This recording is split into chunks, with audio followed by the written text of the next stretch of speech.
반갑습니다. 장종료 시장점검입니다. 예, 코스피 지수 오늘 상승 마감했습니다.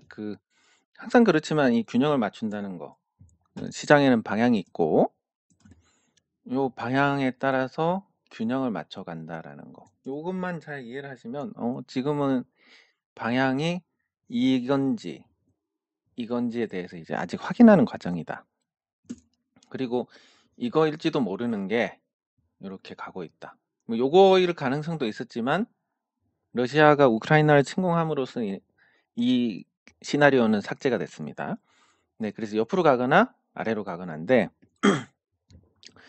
항상 그렇지만 이 통계라는 건 굉장히 중요한 거고 확률이란 건 우리가 믿고 가야 될 부분입니다.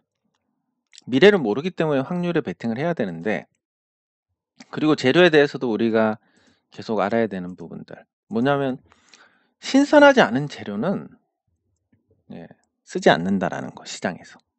그래서 코로나 확진자 한 1000명 정도 나왔을 때 난리가 났던 시장이 그거보다 더 많이 나왔을 때도 괜찮았고 이제는 뭐 30만 50만 나와도 끄떡 없습니다. 그러면 이게 본질적으로 접근을 했을 때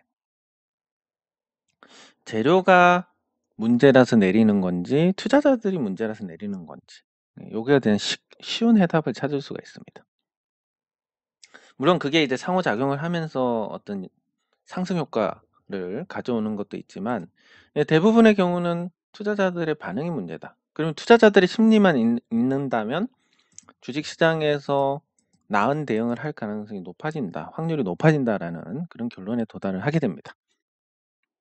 자, 그럼 이런 부서를 갖고 시장을 볼 때 지금은 어떻게 생각을 해야 되냐면 과연 러시아가 우크라이나를 침공해서 뭔가 문제 삼는 게 새로운 재료일까? 이제 미국이 금리 인상 한번 했는데 또 한다는 게 새로운 재료일까? 다 따져봐도 새로운 재료가 없습니다. 그럼 뭐가 남느냐? 앞으로는 이제 채권 시장이 문제가 될 겁니다. 채권 시장이 굉장히 크고 채권 시장은 코로나19 이후로 저금리 기조 빠른 속도로 금리를 낮추면서 채권 시장이 굉장히 팽창을 했습니다. 전 세계적으로 한 440조 이상의 규모가 늘어났는데 그 채권 시장이 이제 앞으로 금리 인상을 한다. 그러면 채권 뭐 독일 국채 같은 경우는 마이너스 금리로 발행한 것도 있습니다. 그러면 이거 갖고 있던 사람도 어떻게 되겠습니까? 뭐 만기까지 갖고 있어도 마이너스에 채권 가격이 떨어져서 지금 팔면 더 손실이고 답이 없는 그런 상태가 됩니다. 그러면 채권에 있는 사람들은 채권을 빠져나올 거고 채권에 신규로 들어가는 사람들은 없을 거고 근데 인플레이션 때문에 어쨌든 경제 규모가 계속 커지고 이 커지는 것에서 잉여 자산이 채권이 아닌 다른 쪽으로 가야 되는데 금리가 오르니까 부동산이 부담스럽고 채권은 아예 손실이 나버리고 그럼 주식으로밖에 갈 수가 없다.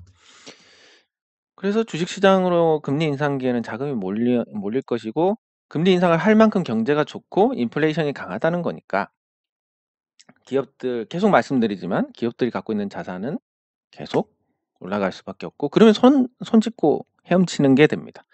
과거에 이제 일본 버블 경제 때를 예를 들면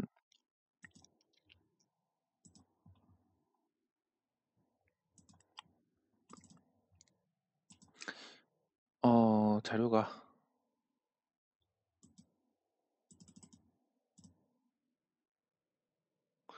더는 없어서 안타깝게도 못 보여드리는데 일본 니케이 지수가 과거에 4만 포인트 가까이 갔었습니다. 그렇게 갔었을 때 뭐가 그 지수를 견인을 했냐면 땅값이 계속 오르니까. 그래서 기업들은 마이너스였지만 영업 적자였지만 하지만 그 자산 가격이 상승하면서 이제 순이익이 계속 나는 겁니다. 기업들이 아무것도 안 했는데. 그러니까 주식이 올라갈 수밖에 없었다. 물론 그런 극단적인 상황은 아니겠지만 앞으로 주식시장이 좋아질 가능성이 크고 그래서 지금은 2017년에 사례가 있기 때문에 반드시 상승하고 상승 눌림목에서 다시 상승한다. 요게 깨졌습니다. 2017년에 처음으로. 2017년에 이렇게 됐습니다. 근데 어쨌든 과거 확률들을 다 따져봤을 때 상승 후의 조정이 아니라 상승을 할 가능성이 아직은 높습니다. 여러 정황상. 네, 그래서 이 상반기를 잘 버티시면 하반기에는 좋을 가능성이 높다라고 보시면 될 것 같고, 네, 코스닥으로 넘어가서 앞서 말씀드린 그런 인플레이션 수혜, 네, 여기에 이제 코스닥 종목들이 많은 혜택을 받게 될 겁니다. 뭐 간단하게 예를 들어서 이 주택 시장을 보도록 하겠습니다. 그 2007년까지 주택 시장이 굉장히 많이 상승을 했고, 그 이후에 2015년까지 시장이 불황이었습니다. 약 8년 동안 불황이었습니다. 네, 그래서 뭐 지방에도 미분양이 속출을 했고 아파트 가격이 안 올라가니까 투기 수요가 빠져가지고 집이 남아도는 사태가 됐고, 요 고점 대비해서 많이 빠진 이런 아파트들도 많았습니다. 근데 이때 또 중간에 2012년에 금리도 올랐습니다. 이런 복합적인 요인들에 의해서 빠졌지만 사실 이게 단순한 수치, 금리가 올라서 떨어졌다, 2008년에 금융위기가 와서 떨어졌다 이런 것보다 제가 어제 말씀드린 대가 없는 성장을 해오는 시점이 이거기 때문입니다. 그러니까 대가 없는 성장이라는 게 성장을 해도 자산 가격이 안 오르더라. 네, 그래서 집이라는 게 상승하는 인플레이션 해치가 아니라 그저 소모품이 돼버리더라. 그러면 집이 이 기간 동안 2008년에는 새 아파트였는데 2015년이 되니까 어떻게 됩니까? 헌 아파트가 됐습니다. 네, 감가상각이 당연히 들어갈 수밖에 없고, 그러면 자산 가격이 오르지 않았다. 아파트 가격이 그 감가상각된 만큼 떨어지는 거. 뭐 이런 수순을 밟아왔던 거고, 그러면 지금 2022년부터를 보면 이제 거의 이 대가 없는 성장이라는 게 끝난 것 같습니다. 대가 없는 성장은 이제 영원히 찾아오지 않는다. 그리고 인플레이션을 자극하는 두 가지 요인, 질병과 전쟁이 함께 왔다. 그러면 앞으로는 이제 강력하진 않지만 꾸준한 인플레이션이 있을 겁니다. 즉 이제 소모품이 아니라 다시 자산이 되는 거. 그러면 감가상각이 되더라도 그 새로운 아파트를 지으려면, 전에는 이 삐까뻔쩍한 아파트를 평당 500이면 졌는데 시공비를, 그리고 땅값도 평당 한 1억이면 됐는데 이제 땅값이 평당 2억이 되고 아파트 짓는데도 한 700만 원이 든다. 그럼 이때 지은 아파트가 가격이 떨어지겠습니까? 적어도 유지는 할 겁니다. 감가상각보다 요게 오르는 게 더 크니까. 네, 그래서 뭐 그때처럼 이제 집값이 빠질 것이다. 뭐 저도 저도 집이 없지만 그래서 저도 집값이 떨어지면 좋겠지만 안타깝게도 떨어질 가능성은 그렇게 크지 않아 보입니다. 뭐 미분양 사태가 날지 이런 건 모르겠고, 오르는 건 힘들다 이거는 인정을 하겠지만 이제 인플레이션이 장기간 이렇게 확정적으로 자리를 잡은 상태니까, 그러면 실체가 없는 중소기업들은 계속 외면을 받을 것이지만 실체 있고 본전치기만 하는 공장만 해도 아주 좋은 평가를 받게 되지 않을까. 왜냐면 가만히 있어도 땅값 오르고 공장 가격 오르고 설비 가격 오르고 제품 가격 오르고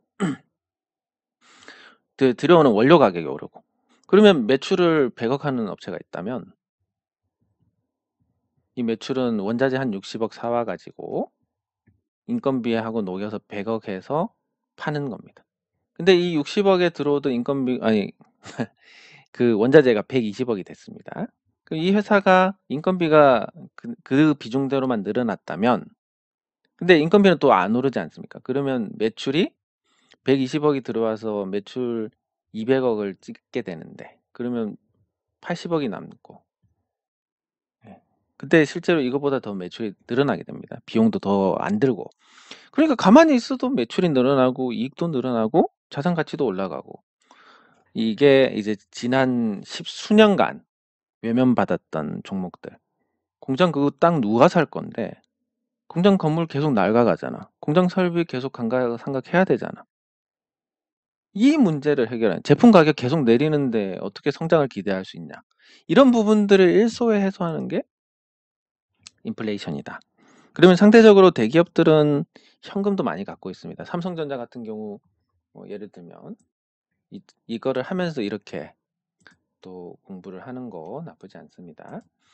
네, 삼성전자의 재무제표를 보면 이렇게 그냥 이 일반적인 재무제표를 보는 게 아니라 한번 따져보겠습니다.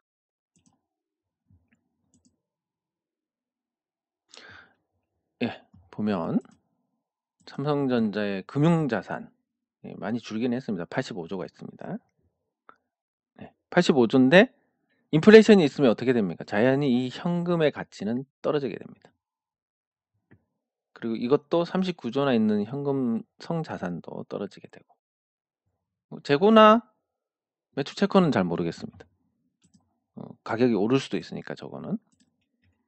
그리고 여기 있는 유형자산 자 150조 정도 되는 유형자산이 있습니다. 공장도 있고 땅도 있고 그러면 삼성전자는 인플레이션에 이 유형자산이 올라갈 겁니다. 근데 아까 떨어지는 무형자산이 81조에 아니 현금이 30 몇 조였지?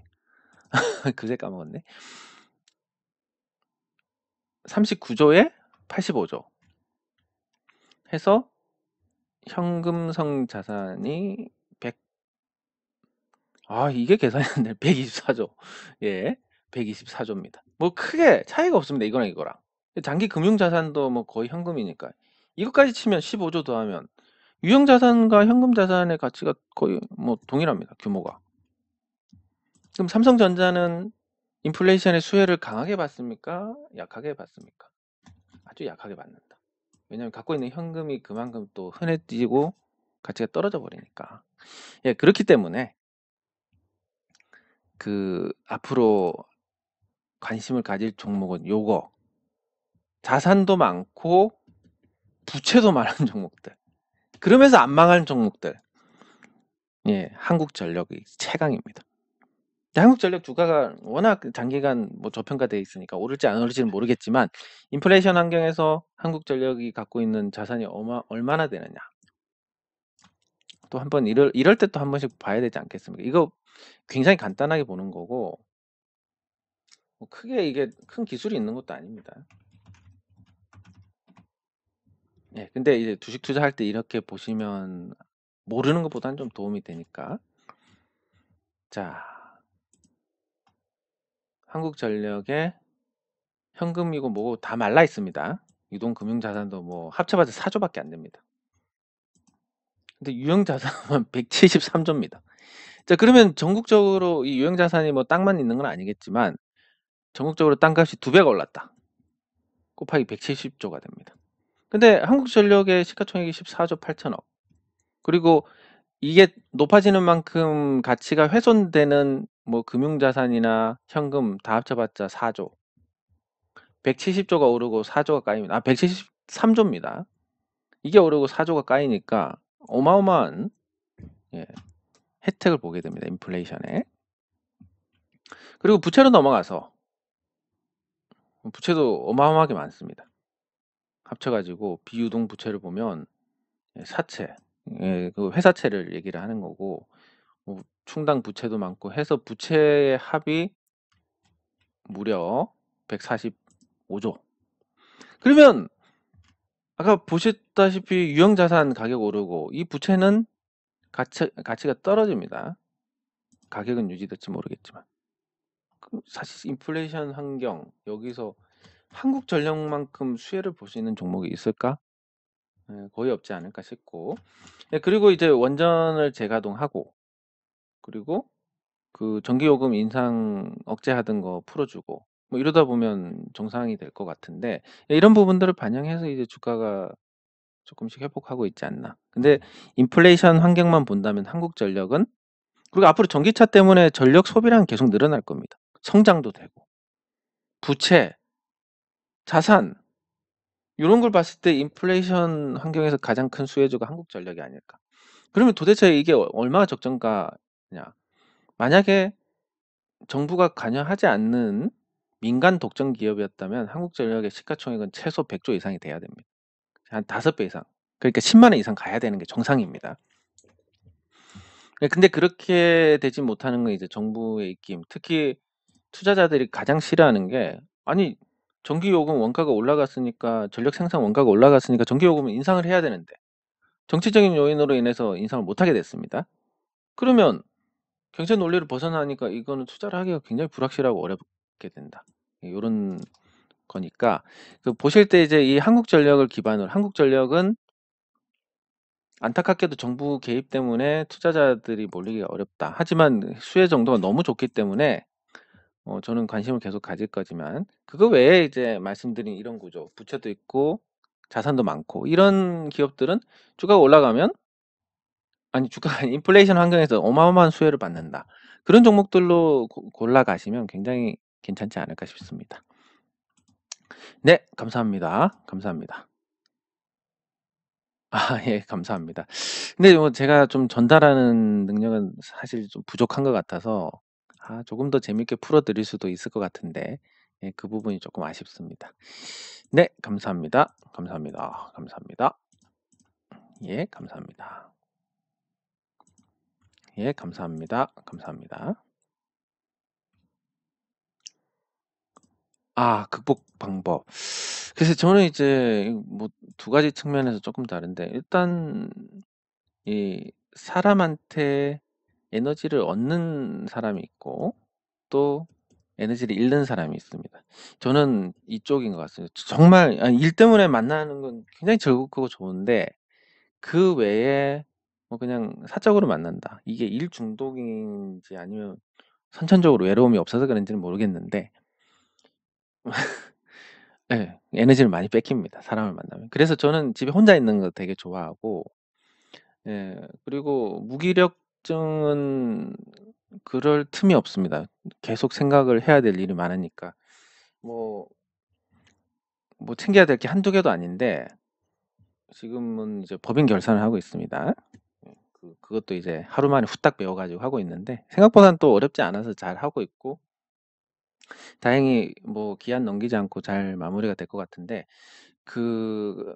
뭐 살짝 자랑을 하자면 제가 2년 연속 흑자를 냈습니다.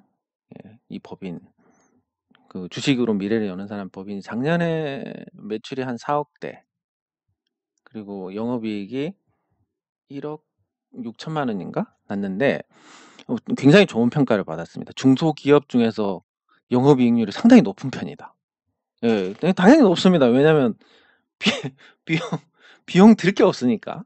예, 그리고 이번에는 거의 7억 정도 매출이 났는데 영업이익이 한 3억대 정도 되지 않을까. 예. 그리고 이제 내년에는 태양광도 하고 이렇게 하면서 이제 영업이익 10억 돌파하는 걸로 이렇게 목표를 잡고 있습니다. 네, 그래서 그리고 이게 매출이기 때문에 뭐 제가 투자해서 수익 나고 이런 게 아니라 순수한 사업 매출입니다. 그래서 이걸 보면서 이 정산을 하면서 괜히 좀 뿌듯하고 지금 적자 내는 기업들 보면서 내가 가서 경영하면 잘할 것 같은데 왜냐면 저는 완전 마른 걸레를 아예 그냥 건조기에 넣어버리는 수준이니까. 예. 그래서 이 결산할 때도 그랬습니다. 자산이 굉장히 많습니다. 제 법인이. 예, 법인 자산이 굉장히 많고 지금 구도가 아까 말씀드린 한국전력과 비슷한 구조입니다. 근데 이 이런 법인이지만 법인 카드가 없습니다. 예. 뭐 안 쓰는 게 미덕이고 그런 건 아니지만 예. 그러면 사업할 때 돈을 아예 안 쓰냐? 그냥 개인 돈 씁니다. 왜? 처리하기 귀찮으니까. 뭐 요런 결론인데 그래서 뭐 지금도 이 말씀을 드리는 게 다양한 업무를 처리를 해야 되고 그러면 이제 이 업무를 처리하다가 틈이 나면 머리는 어떻게 생각합니까? 다음 업무를 생각하고 있습니다. 하루 종일 풀 가동하다 보니까 그래서 제가 머리가 커진 게 아닌가 뭐 요런 생각을 하는데 예, 그래서 요 부분에서 제가 뭔가 좀 뾰족한 이 솔루션을 드리기가 어려울 것 같습니다. 완전히 다른 거라서. 근데 뭐 근본적으로 접근을 하자면 그렇습니다. 저는 재밌는 일을 하니까. 제가 되게 재밌어 하는 일을 하니까. 그래서 요런 거를 없애시려면 제가 그 입장에 안 돼 봐서 모르겠고 그렇기 때문에 말씀드리기가 조심스러운데 그냥 재미있는 일을 하시면 됩니다. 항상 재미를 쫓으시면 여기에 요 많은 문제점들을 다 없애줍니다. 예. 예, 감사합니다. 감사합니다. 근데 정말 이 성함이 좋으신데 예, 딱 성함만 봐도 주식 투자로 많이 버실 것 같고 요 문구도 수익이 수익이 됩니다. 참 주식 투자를 위해서 타고나신 분이 아니실까 싶은데 예, 좋은 결과 응원합니다. 예, 감사합니다.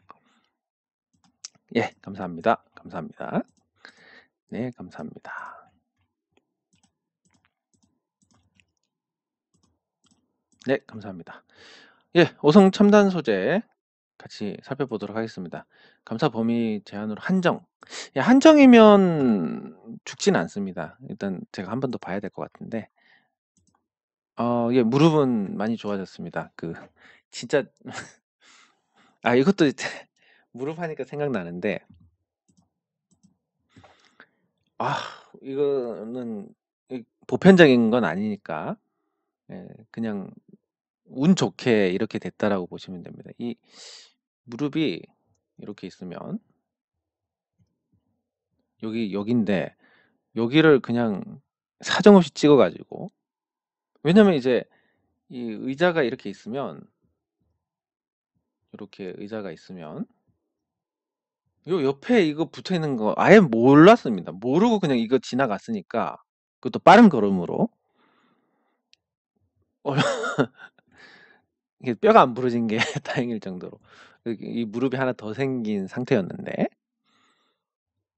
이게 뭐 틀어졌는지 뭐 안 좋고 그런 겁니다. 그리고 참 이제 제 주변에 도와주시는 분들도 많으시고 한데 그분 중에서 정말 마음에 와닿게 또 말씀하시는 겁니다. 이 무릎이 아프니까 삶의 질이 떨어지더라.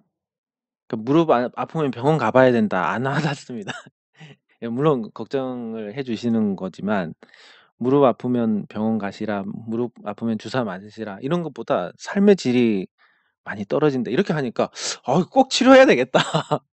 예, 이런 생각이 들어가지고 제가 병원을 가다가 제가 옛날부터 이제 그 이것까지 하면 좀 이상한 사람으로 생각하실 것 같은데 이런 거 되게 즐겨하면 사람들 없을 때 이렇게 나무가 있으면 짚고 돌려차기 하고 뭐 이런 거 있지 않습니까? 이런 거를 되게 좋아하는데 예전에 좀 부끄러운 얘기를 하자면 제가 20살 때였습니다. 20살 때 예, 차가 이렇게 주차돼 있었습니다. 주차가 돼 있고 제가 다니던 학원에 그러니까 선생님 아니고 사무 보조하는 누나가 이 차에 데이트를 하고 있었던 모양입니다. 요 차에 뭐 그렇게 친하진 않은 누나였는데 이 차에 있는 줄도 모르고 제가 요 차를 짚고 뭐 돌려차기를 하고 여기서 온갖 시도를 해가지고 예, 그걸 목격당해가지고 굉장히 창피스러운 일이 있었는데 예, 그래서 뭐 사람만 없으면 한번 짚고 차봅니다 이렇게. 근데 무릎 아픈 걸 깜빡하고 예, 제가 또 한번 아직 녹슬지 않았는지 확인하려고 발차기를 했는데 크로캅을 연상하면서 발차기를 한번 이렇게 있으면 이렇게 한번 슉 이렇게 해봤는데 뭔가 뭐가 타다닥 맞춰지는 드르륵 소리가 나면서 뭔가 무릎이 좀 정상으로 돌아온 예, 물론 약간의 고통은 있었지만 그래가지고 병원 가는 길에 가다 돌아왔습니다. 예, 무릎이 고쳐져 가지고 예, 근데 이건 또 되게 보편적인 방법이 아니기 때문에 그냥 운 좋게 이런 일이 있었다라는 거 말씀드리려고 한 거고 예, 다시 돌아와서 아주 훌륭한 태도입니다. 현금도 종목이다. 예, 그리고 성장주 차량 경량 좋습니다. 이 두산 퓨어셀 같은 경우는 저는 과연 이 회사 진짜 기술을 갖고 있는지에 대해서 좀 회의감이 있기 때문에 이거는 조금 한번 같이 살펴보는 게 좋지 않을까. 싶고,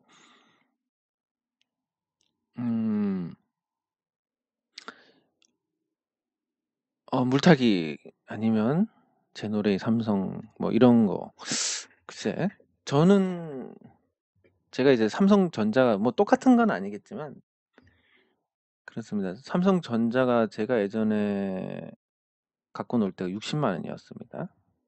60만 원이 안 됐습니다. 한 40에서 많이 가야 60만 원이었으니까. 이걸 50분의 1로 액면 분할을 했으니까 실질적으로 한 만 원 정도 갖고 놀았고, 그게 한때 거의 10만 원 가까이 가지 않았습니까? 그러면 제가 그때 당시에 운용하던 자금의 10배를 벌었냐? 물론 10배 이상 벌었지만 온갖 그냥 생쇼를 하고 번 거랑 삼성전자 사놓고 배당 착착 받아 먹으면서 배당 재투자하고 생업을 하나 가져가지고 거기에 열중을 했다는 것과 비교하면 뭐 수익률만으로 평가를 할 수 없는 부분입니다. 그래서 제노레이나 삼성전자 같은 경우는 조금 그런 부분에서 편한 종목이고, 요 종목들은 한번 살펴보겠습니다. 두 종목 다 어떤 종목인지. 근데 두산 같은 경우는 조금 부정적으로 생각해야 되지 않을까 싶습니다. 자본 잠식. 예, 뭐 표로는 쉽게 찾을 수 있습니다. 예, 그래서 간단하게, 지금 그냥 간단하게 말씀드리면, 지금 자본 잠식이 나올 만한 종목이,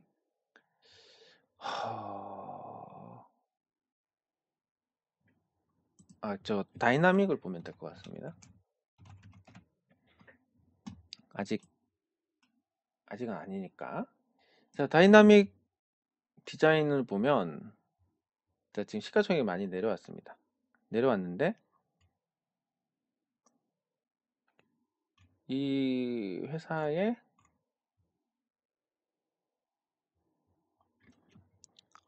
이 유안타를 아직도 익숙해지지 않아가지고, 재물을 봐야 되는가? 자, 보면 이걸 보시면 됩니다. 자본금이 굉장히 많습니다. 이 회사가. 자본 잠식이란 게 별게 아니라 요겁니다. 요게 자본금. 주식 찍어낼 때 표기된 그 자금입니다. 요거.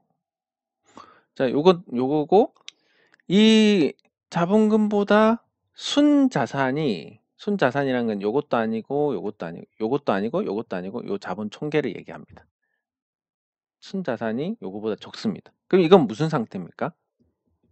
자본 일부 잠식 상태인 겁니다. 자, 그러면 두 가지가 있습니다. 돈을 벌어가지고 순자산을 올린다. 자본 잠식을 해소를 할 수 있습니다. 근데 보통 이렇게 자본 잠식이 된 기업들은 그런 경우가 잘 없기 때문에 어떻게 되겠습니까? 감자를 해서 10대 1 감자 하면 자본금이 79억이 되고 100대 1 감자 하면 자본금이 7억 9천만 원이 됩니다. 이렇게 하면 순자산이 10억이라 해도 자본 잠식이 아닙니다. 그래서 감자를 하는 겁니다. 그러면 상황이 안 좋고 회사가 좋아질 기미가 안 보이니까 감자를 해서 자본 잠식을 피한다. 자, 자본 잠식을 피하면 어떻게 되겠습니까? 회사 안에 돈이 없습니다. 그러면 유상증자를 해서 또 채워 넣는다. 이 수순으로 가니까 감자 한 방 얻어맞으면 그냥 표현하자면 작살이 난다. 이런 상황이 되는 겁니다. 예, 그래서 쉽게 판단하는 방법은 그냥 자본금이 얼마인지를 보시면 됩니다. 자본금이 좀 너무 많은데 이런 종목들은 자본 잠식이 될 우려가 크니까. 그래서 보통 한 200억 이상 자본금이 있다라고 하면 자본금이 좀 많은 편입니다. 중소형주는. 예, 감사합니다. 네, 감사합니다. 감사합니다. 네, 그러면 종목 같이 살펴보도록 하겠습니다.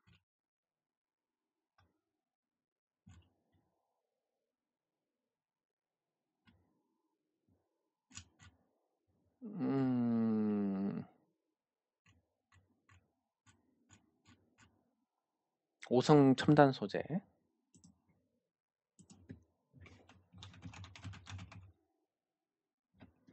네, 오성 첨단 소재는 저기 감사 의견.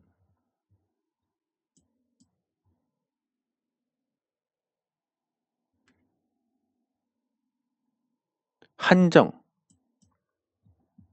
이 신청은 뭐 하지 않겠습니까?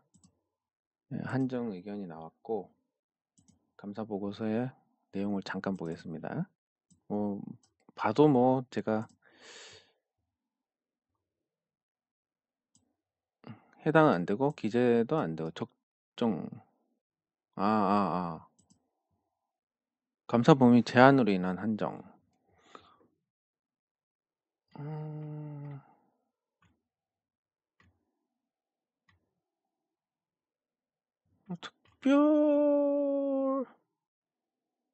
특별히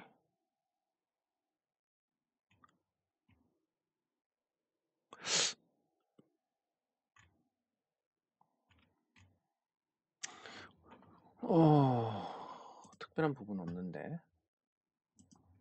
사업 보고서를 보면 보통 이게 특별한 한정이 나오는 건 자회사의 문제가 되는 경우가 많습니다.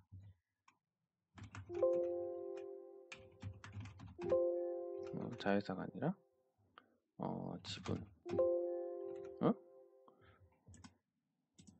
이게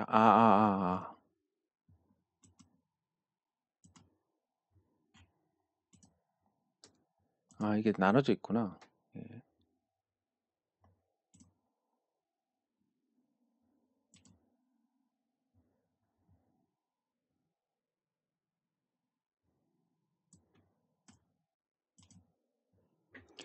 자회사.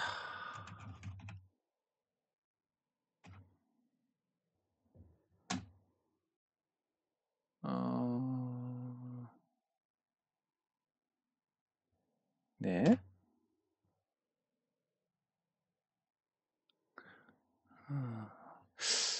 의약품 원료제조.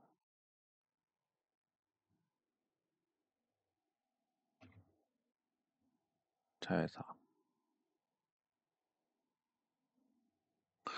네, 아마 이런 쪽에서 자회사가 지금 많은데 중소기업이 3개인데 여기서 이제 돈의 어떤 출처 같은 게 정확하게 입증이 안 됐을 때 감사 의견을 못 냅니다. 그래서 한정을 합니다. 자체적으로는 문제가 없는데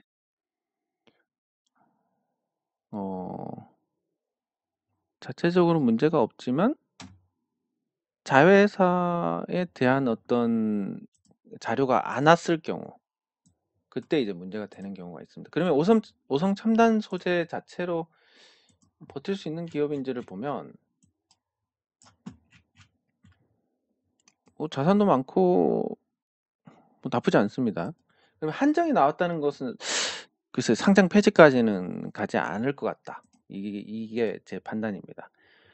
그래서 뭐 한정이라서 좀 단기간에 시장에 충격을 받겠지만 그래도 뭐 상장 폐지까지 가는 극단적인 일은 없을 것 같으니까 너무 염려치 않으셔도 될 것 같습니다. 네, 그리고 화신.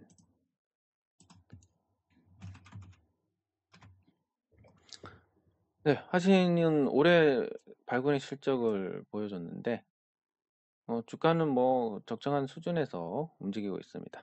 그래서 지금 이 종목이 앞으로 성장 가능성이 높다. 이렇게 판단되면 사시기에 뭐 부담스러운 가격은 아닙니다.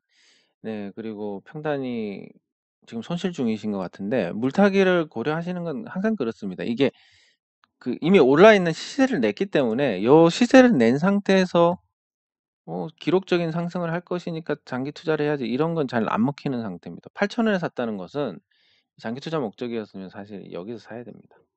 그러니까 이미 비싸게 샀기 때문에 장기 투자가 어려운 그런 구조고 이 회사가 나쁘진 않으니까 뭐 원금 찾고 파시고 더 좋은 가격을 기다리시는 게 좋지 않을까 싶지만 네, 그렇지만 또 그렇다고 이걸 급하게 팔거나 물을 타거나 뭐 대응을 한다는 것 자체가 딱히 좋은 상태는 아니다. 왜냐하면 추세도 하락이고 그렇다고 회사가 아주 드라마틱하게 계속 고속 성장을 하는 것도 아니기 때문에 그렇습니다. 네, 그리고 두산 퓨어셀. 그래서 저는 이 회사 사실 기술이 있는지 없는지에 대해서 굉장히 좀 궁금합니다. 진짜 있나 기술이? 예, 연료전지 기술이 있나? 그리고 연료전지가 진짜 어디에 쓰이는 거지? 예, 도대체 본 적이 없는데?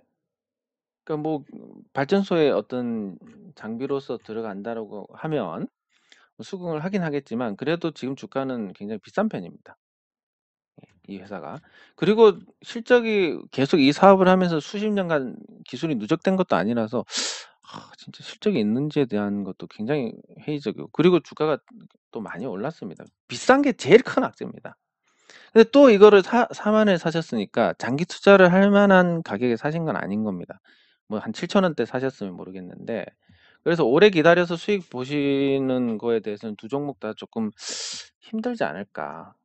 예, 요런 생각이 들고 아주 싸고 가능성이 보이는 종목을 미리 잡고 기다리시는 전략이 좋지 않을까 싶습니다. 그래서 물타기보다는 새로운 종목을 하시는 게 좋을 것 같습니다. 네, 그리고 송원산업. 네, 송원산업이 계속 실적을 잘 내고 있습니다. 예, 올해는 이제 실적이 1,000억이 넘었는데 자, 여기서 이제 여러분들 하나의 팁을 받아 가시면 될 것 같습니다. 이 팁이라는 건 사실 별거 없습니다. 예, 별거 없고 자, 송원산업이 순이익 기준으로 해서 뭐 영업이익 기준으로 해도 되고 영업이익 기준으로 지금 4년 연속 실적이 좋아집니다. 연간으로 따졌을 때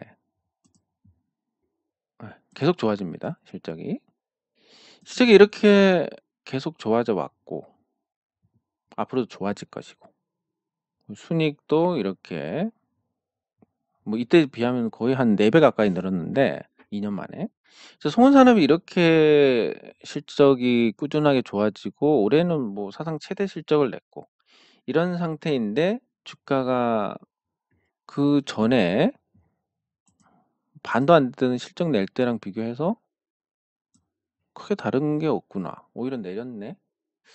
이쯤 되면 가격 매력이 있지 않을까라는 생각을 가지게 됩니다. 네. 그리고 고점이 32,000원입니다. 기세 타고 올라가면 뭐 넘지 말라는 법도 없고 제너레이도 지금 10,000원인데 15,000원이 고점이고 여기도 50% 정도 오르면 고점이고 하니까 송원산업에 대해서 실적 개선 그리고 저평가 그리고 과거에 나빴을 때보다 주가가 더 나쁜 상태니까 그런 걸 감안하셔가지고 좀 관심 있게 지켜보시면 좋을 것 같습니다. 그런데 매수는 언제? 항상 제일 싸게, 제일 싸게, 최대한 싸게 하시면 되고, 그리고 그렇게 해서 매수를 하시면 심리적으로 흔들릴 것도 없고, 잘 보유를 하시다가 편하게 좋은 수익을 남기고 대응이 마무리가 될 거니까 송원산업 한번 관심 있게 보시면 될 것 같습니다. 네, 장 종료 후 시장 점검은 여기서 마치도록 하겠습니다. 수고하셨습니다.